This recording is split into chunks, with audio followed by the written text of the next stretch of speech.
মা দেখো, ভাই আমাকে চুল ঠিক করতে দিচ্ছে না। ভোলা একেবারে রেগে হনহনিয়ে রান্নাঘরে গিয়ে মায়ের আঁচল ধরে টানতে থাকে। মা বলল, তোর ভাইয়ের তো আজ ফ্রেশার্স পার্টি, তুই কোথায় যাবি সেজেগুজে? দেখ ভোলা, ওকে আর বিরক্ত করিস না। ভোলা মায়ের কথায় অতটা সাড়া দেয়নি। আদি আয়নার সামনে দাঁড়িয়ে মন দিয়ে চুল আঁচড়াতে থাকে। বাবা আদিকে একটা ব্ল্যাক টি শার্ট দিয়েছিল এই ফ্রেশার্স পার্টিটার জন্য। আদি অনেক প্ল্যান তৈরি করেছিল। এই পার্টি তো একটা সুযোগ যেখানে আদি তার গিটার স্কিলটা দেখাতে পারবে, নতুন নতুন বন্ধু তৈরি করতে পারবে, আর কলেজে সিনিয়রদের সাথে পরিচিত হওয়া, ওদের ব্যান্ডে জায়গা করে নেওয়ার এটাই তো একটা সঠিক সময়। বাবা আমি যাব। আদির বাবা কিছু বলার আগেই ওর মা কি যেন একটা ইশারা করলো। আদির বাবা চায়ের কাপটা নিচে নামিয়ে বলল, আদি, এখানটায় বস, কিছু কথা আছে। কি হলো বাবা? Did I do something wrong? ঘুরিয়ে পিছিয়ে কথা বলাটা মা জানতো না, তাই উনি সোজা প্রশ্ন করল, আজ তো তোর এই ফ্রেশার্স পার্টিতে অ্যালকোহলটাও থাকছে তাই না? মা, মানে? আদির গলায় একটা ইতস্ততের স্বর ফুটে ওঠে। তুমিও না, কি সব প্রশ্ন করছো? তুমি কি জানো না, পার্টি মানেই তো ড্রিঙ্কস। আমরা যখন কলেজে ছিলাম তখন কি ওটা ছিল না? বাবা তার মাকে বোঝাতে গিয়ে কথাগুলো বলল। কি বলছো বাবা? তোমাদের সময়ও এমন হতো? আদির চেহারায় অনেকগুলো প্রশ্ন ফুটে ওঠে। ভোলা পর্দার পেছন থেকে দাঁড়িয়ে সব শুনছিল। হ্যাঁ, তখনও ড্রিঙ্কস ছিল। তুই কখনো ট্রাই করেছিস? বাবা আদিকে প্রশ্ন করল। না বাবা, এখনো পর্যন্ত করিনি। মার আর তর সইল না। উনি চিৎকার করে বললেন, এখন পর্যন্ত করিনি মানে? আজ করার ইচ্ছা আছে বুঝি? আদি মাথা নিচু করে বসে থাকলো। তার বাবা আদির দ্বিধাটা বুঝতে পারে। দেখ, আমি তোর বাবা হওয়ার চেয়েও তোর খুব কাছের বন্ধু। সবকিছুই তো আমাকে খুলে বলিস। কোন জিনিসটা তোকে এত বোদার করছে বলতো? বাবা আদির কাঁধে হাতটা রাখলো। আই ডোন্ট নো বাবা, মানে সিনিয়রদের সাথে পরিচিত হতে হবে, তাদের সাথে চলতে হবে, যাতে ওরা আমাকে ব্যান্ডে জায়গা করে দেয়। আর তুমি তো সব জানো, এখন অব্দি আমি কতগুলো স্কুল পাল্টেছি, এজন্য আমার তেমন কোনো বন্ধুও নেই। আর এখন যখন একটা সুযোগ এসছে তো। আদি চুপ করে যায়। হুম, আদি, আমি না বন্ধুদের সাথে আজও দেখা করি। উইকেন্ডে কখনো তারা বাড়ি আসে, নয়তো আমি বাইরে তাদের সাথে দেখা করি। আমাদের মধ্যে যোগাযোগটা এখনো স্টিল একই আছে। আদি জানিস, আমি কিন্তু কলেজ টিমের ক্যাপ্টেন ছিলাম। কলেজের মোস্ট পপুলার ছেলেটা কিন্তু আমি। বিশ্বাস না হয় তোর মাকে জিজ্ঞেস কর। এই জন্যই তো তোর মা আমার প্রেমে পড়ে যায়। মা লজ্জায় একেবারে লাল। কি তুমি বাচ্চাদের সামনে এমন কথা বলছো? জানিস কেন আমি এত পপুলার ছিলাম? কারণ আমি কখনো ড্রিঙ্ক করিনি, তা ছুঁয়েও দেখিনি। কত লোক শর্ত ধরেছিল কোনো এক বাহানায় আমাকে পান করিয়ে ছাড়বে। আমি কিন্তু এদের কাছে কখনোই সারেন্ডার করিনি। একটা সময় পর সমস্ত বন্ধুদের চোখে আমি এমন একটা ছেলে ছিলাম যার পথভ্রষ্ট হওয়াটা একেবারেই অসম্ভব ছিল, যে ফোকাস ছিল তার গোলটা নিয়ে। কারণ আমি জানতাম কি করে না করতে হয়। আদি তার বাবার দিকে এক দৃষ্টে তাকিয়ে থাকলো।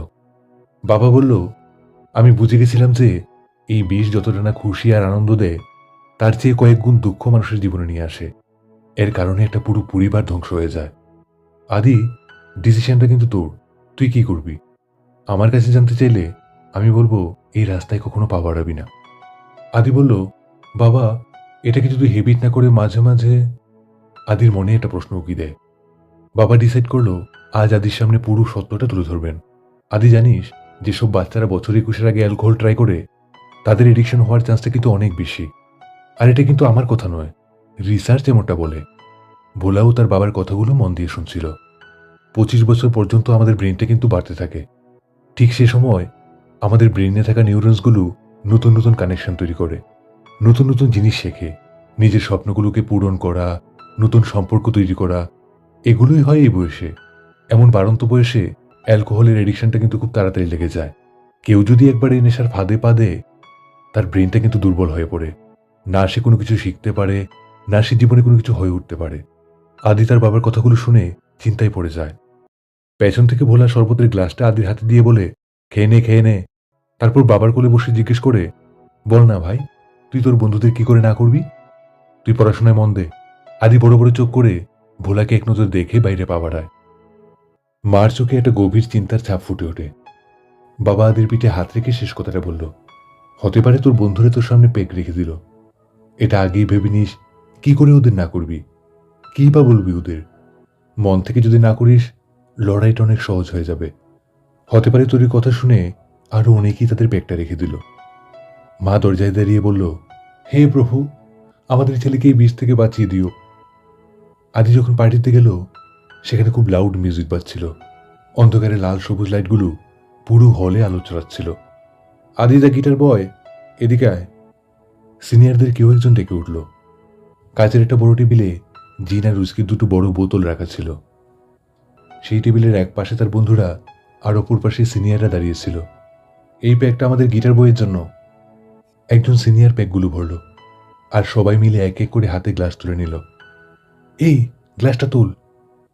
আদির এক বন্ধু তার কাঁধে হাতটা রেখে বলল। আদি একবার গ্লাসটার দিকে তাকালো, তারপর সামনে দাঁড়িয়ে থাকা সিনিয়রদের দিকে দেখল।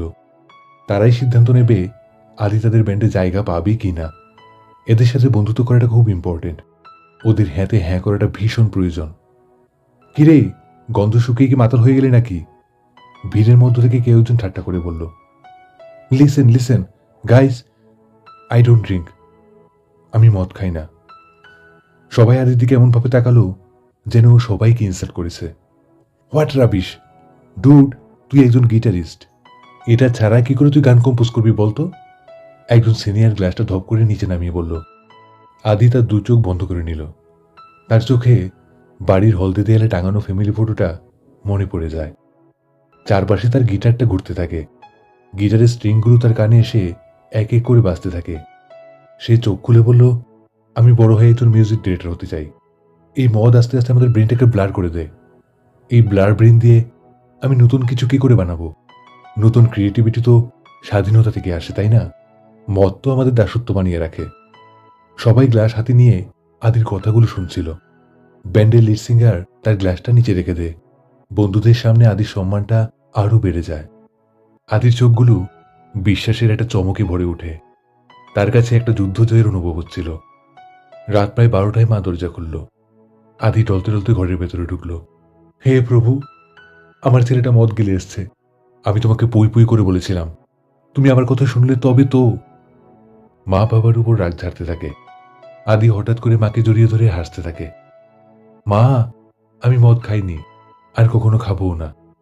আমি না করতে শিখে গেছি, বাবার মতো।